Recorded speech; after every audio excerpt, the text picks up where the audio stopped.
Dave wasn't finished. The final straw was yesterday, when Karen issued a violation notice to the Morrison family for having a non-regulation garden gnome. "Janet, would you like to tell everyone about that gnome?" Janet Morrison's voice shook with emotion. "It was a gift from my late husband. He gave it to me for our 40th wedding anniversary. It's been in my garden for 8 years." The room was completely silent now, except for the sound of Janet's quiet crying. Karen felt something inside her breaking apart, all her justifications crumbling like a house of cards. "I didn't know," she whispered. "I didn't know about your husband." "You didn't ask," Janet replied. "You never ask, Karen. You just enforce." Tom Bradley cleared his throat. "I motion for a vote of no confidence in Karen Whitfield as HOA president." "Seconded," said Mike Chen immediately. "All in favor?" Hands rose throughout the room like flowers blooming after rain. Karen counted them. 27, 31, 35. More hands than she'd ever seen at any community meeting. More engagement than her 3 years of enforcement had ever generated. "The motion passes unanimously," Tom announced. "Karen Whitfield is hereby removed from her position as HOA president, effective immediately." Karen gathered her papers with trembling hands, her clipboard clutched against her chest like armor that no longer protected her. As she walked toward the exit, the crowd parted silently, but she could feel their eyes on her, not angry anymore, just sad and disappointed. At the door, she turned back one final time. The community center was buzzing with conversation, neighbors talking to neighbors, people who'd never spoken before making connections over their shared experience with her tyranny. "You'll miss me," she said, loud enough for the front rows to hear. "When property values drop and the neighborhood starts falling apart, you'll remember what I was trying to protect." Dave Henderson met her eyes across the room. "Karen," he said quietly, "we were never in danger from each other. The only thing threatening this community was the fear you were spreading." Outside in the parking lot, Karen sat in her car and watched through the community center windows as her former neighbors continued their meeting without her. They were electing new leadership, planning block parties, discussing ways to bring the community together instead of keeping it in line. She started her engine and drove home to her empty house, past lawns that would probably grow a little longer now, past garden gnomes that would stay exactly where their owners wanted them, past a neighborhood that was about to discover what it felt like to live without fear. But as she pulled into her driveway, Karen noticed something that made her blood run cold. A bright yellow violation notice was tucked under her own windshield wiper. She unfolded it with shaking hands and read the heading: "Unauthorized community surveillance. Immediate cessation required." At the bottom, in Dave Henderson's neat handwriting, was a note: "The cameras watching your neighbors need to come down, Karen. Some rules actually matter." She looked up at her second-story window, where her monitoring equipment sat in plain view, and realized that her reign of enforcement had created something she never expected: neighbors who'd learned to enforce right back. The question was, what would she do now that she was the one being watched? The Patel family had planted roses in a color not approved by the landscaping committee. Violation notice. Old Mr. Rodriguez had been parking his vintage Camaro in his driveway for exactly 16 days, one day over the 15-day limit for recreational vehicles. Violation notice. By Thursday afternoon, Karen had issued 47 violation notices throughout the neighborhood. She felt a grim satisfaction as she slipped each bright yellow notice into mailboxes and under doormats. They wanted to call her a tyrant. She'd show them what tyranny actually looked like. But Friday morning brought consequences she hadn't anticipated. Her doorbell began ringing at 6 a.m. and didn't stop. Angry neighbors clustered on her front lawn, waving violation notices and demanding explanations. The Patel children had cried when their mother told them their flower garden was wrong. Mr. Rodriguez, a decorated Vietnam veteran, had been so upset by his violation notice that his daughter had to drive over to calm him down. "You've lost your mind, Karen," shouted Betty Chen, Mike's wife, as she stood on Karen's front porch. "A violation notice for having my garden hose visible from the street? It's a garden hose." Karen stood in her doorway, still in her bathrobe, feeling the weight of her neighbor's anger pressing against her like a physical force. The rules clearly state that utility items must be properly stored and not visible from. Screw the rules. Dave Henderson's voice cut through the crowd. He pushed forward, his face flushed with anger. You want to play games, Karen? You want to make life miserable for everyone in this neighborhood? Two can play at that game. There was something in his tone that made Karen's blood run cold. Dave Henderson wasn't the easygoing neighbor she'd dismissed anymore. He looked like a man who'd reached his limit. What's that supposed to mean? She asked, trying to keep her voice steady. Dave smiled, but there was no warmth in it. It means I did some research into HOA law, and I found out some very interesting things about your little power trip. See you at the community meeting tomorrow night, Karen.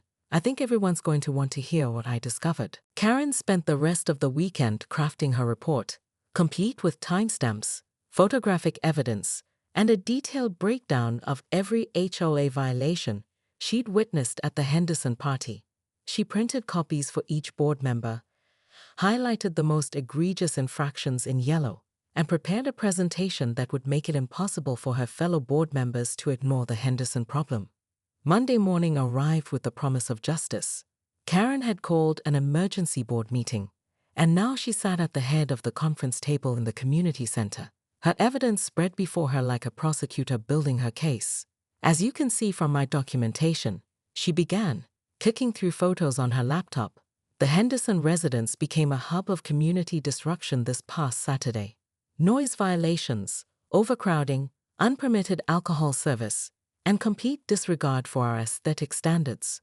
Board member Janet Morrison, a retired teacher in her 70s, squinted at the screen.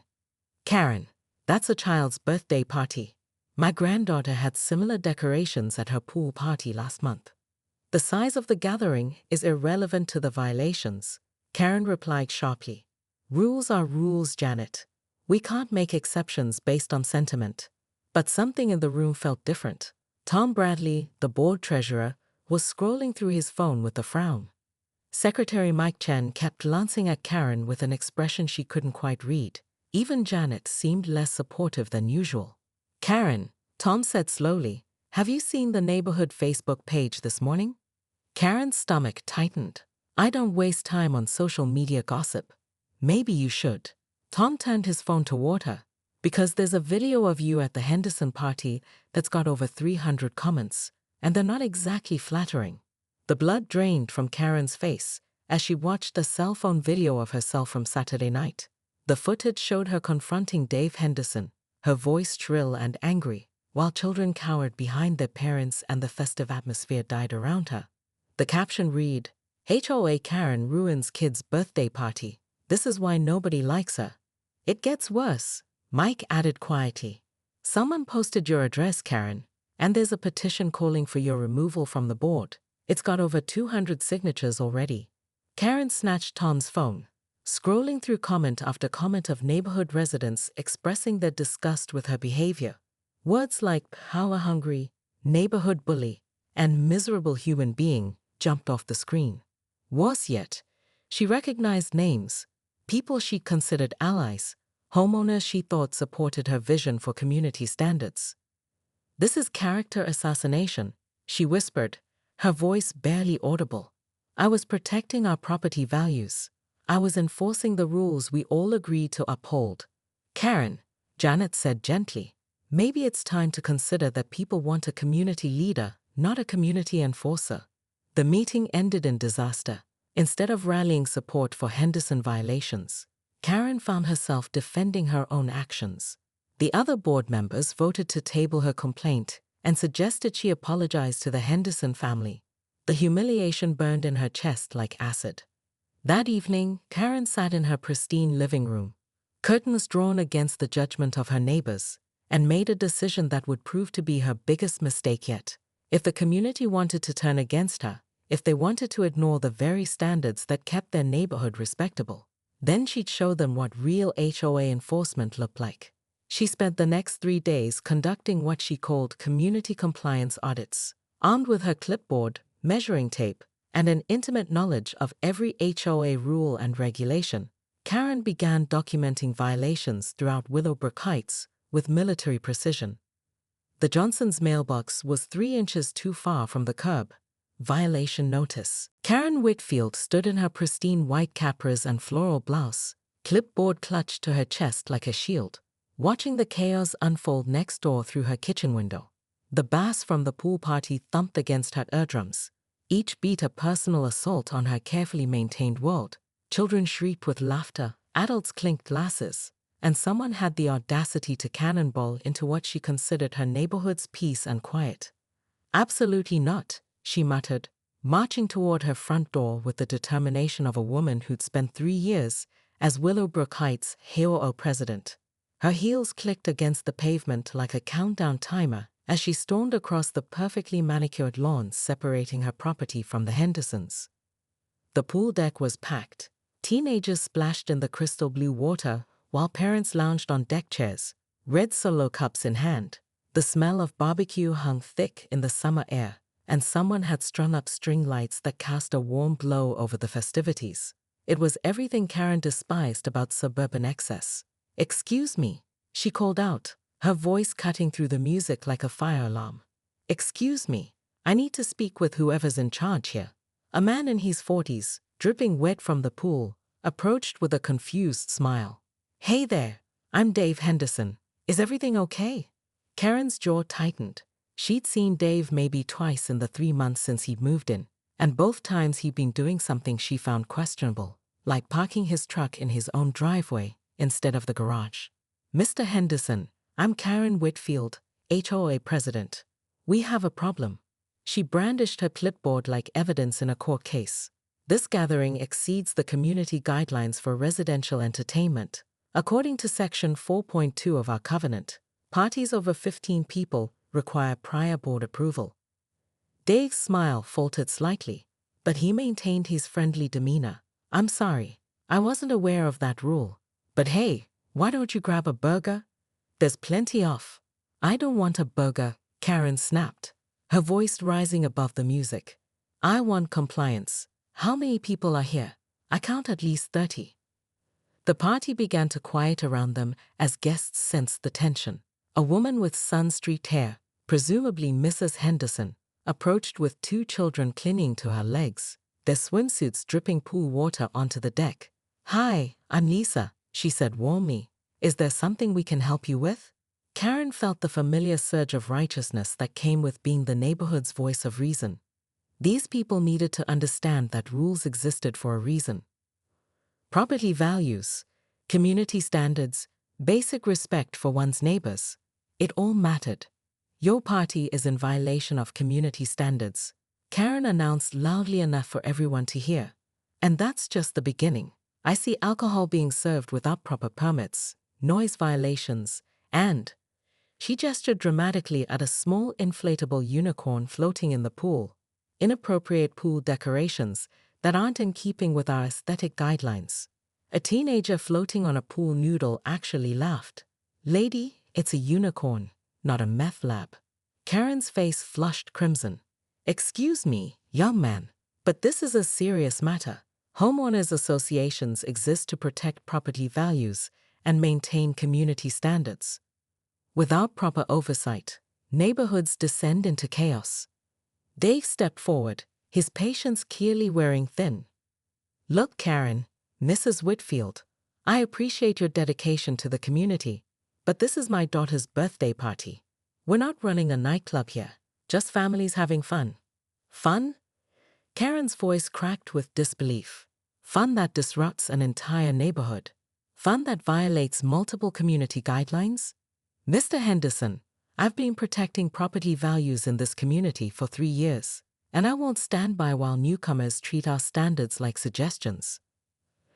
The crowd had grown silent now, all eyes on the woman with the clipboard facing off against the dripping wet homeowner. Karen felt their stares, felt the weight of their judgment, and something inside her hardened. They thought she was being unreasonable. They hadn't seen unreasonable yet.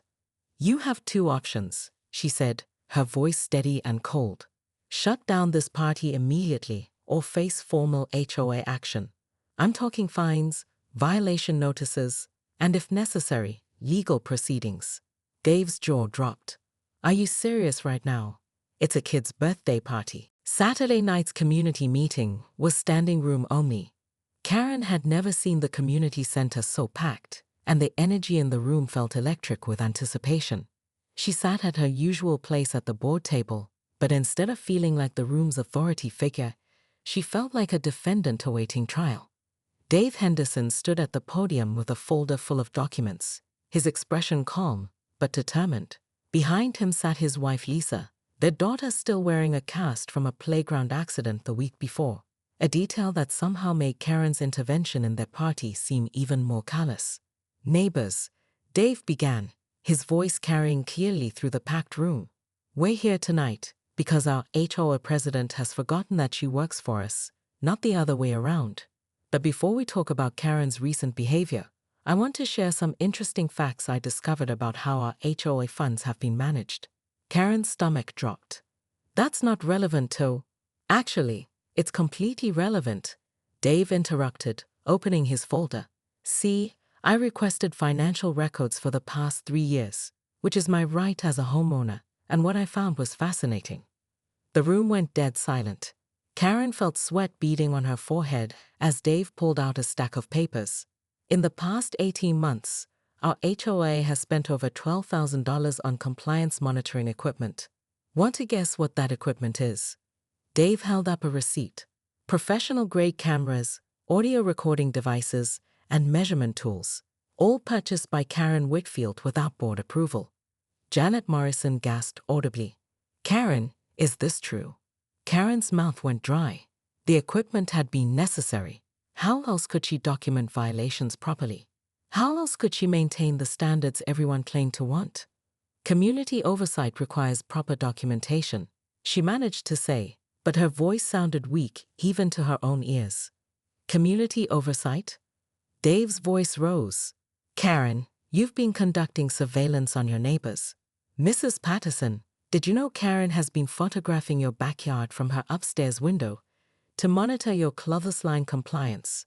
Elderly Mrs. Patterson stood up, her face flushed with anger. She what? And Mr. Kim, those noise complaints about your lawn mower? Karen has been recording decibel levels every time you cut your grass, hoping to catch you violating the noise ordinance. The room erupted in angry murmurs. Karen felt the walls closing in around her as neighbor after neighbor realized the extent of her surveillance activities. She'd been protecting them, keeping their community standards high, but they couldn't see past their own selfish desires for convenience. You don't understand, she said, standing up so suddenly her chair scraped loudly against the floor. Property values in this neighborhood have increased 12% since I became president. Crime is down. Our community gardens won 3 county awards. None of that happens without standards, without someone willing to make the hard decisions. Hard decisions? Lisa Henderson stood up, cradling her daughter against her hip. Karen, you made my 8-year-old cry on her birthday because you didn't like her pool decorations. What kind of hard decision is that? The little girl, Sarah, Karen remembered from the party, peeked out from behind her mother's shoulder. Her eyes were wide and fearful, and when she saw Karen looking at her, she buried her face against her mother's neck. Something cracked inside Karen's chest. She'd become the neighborhood monster, the person children feared. That wasn't who she'd meant to be. She'd only wanted to protect what they'd built together. She started, then stopped. What could she say? That surveillance was necessary. That fear was the price of order. That she'd sacrificed her own happiness and relationships to be the disciplinarian nobody else wanted to be. I'm completely serious. Karen tucked her clipboard under her arm and pulled out her phone. I'm documenting this entire violation for the board meeting next week. Every guest, every infraction, every moment of noncompliance. As she began taking photos, a murmur of anger rippled through the crowd. Someone called her a name she pretended not to hear. A child started crying. The festive atmosphere had completely evaporated, replaced by tension thick enough to cut with a knife. But Karen felt vindicated. Finally, someone was taking the community standards seriously.